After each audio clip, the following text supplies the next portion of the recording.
La programació va començar dissabte al Teatre del Círcul en Badalona en curt, una sessió no competitiva que pretén impulsar el potencial creatiu del municipi. Enguany s'han presentat 22 propostes cinematogràfiques, dirigides per badalonins com Persones que cuiden persones, un curt de BCA dirigit per Maria Navarro, o Les nostres persones importants del barri, elaborat per alumnes de 5è de primària de l'Institut Escola Baldomer Solà.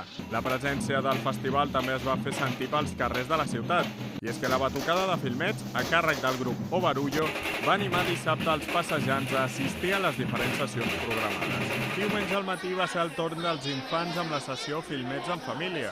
Amb un teatre Zorrilla ple, petits i grans van gaudir de 13 curtmetratges de dibuixos creats amb diferents tècniques, entre ells el curt d'animació 3D Enya, que tracta sobre una nena que pot explorar el poder de la màgia amb el seu pare. Una vez que hemos encontrado cuánto nos gustaba el diseño de la niña, que es la protagonista del corto, hemos empezado a construir todo el escenario y a animarlo. També es va projectar Out Cold, un projecte impulsat per alumnes de l'Escola La Salle protagonitzat per l'Osvald, un os que vol hibernar però que no pot dormir. Són 2 anys per fer 3 minuts de pel·lícula.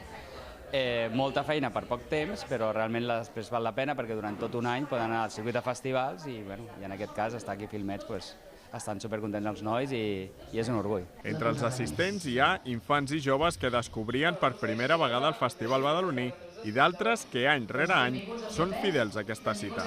El coneixia però no havia vingut abans jo. Porto molts anys venint des que era molt petita i vinc cada any per veure'ls.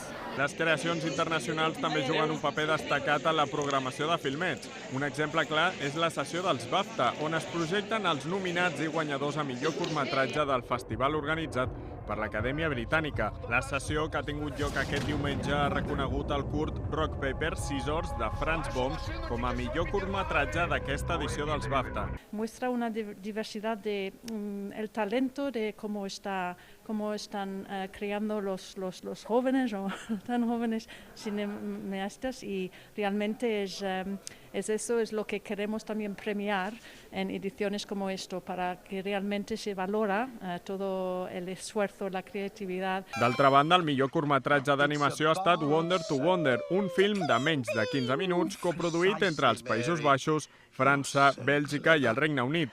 Dirigit per Nina Gans, explica la història de 3 actors en miniatura que protagonitzen una sèrie de televisió dels anys 80. And here is a bowl of nice warm water. Nicely, Mary. You're so clever.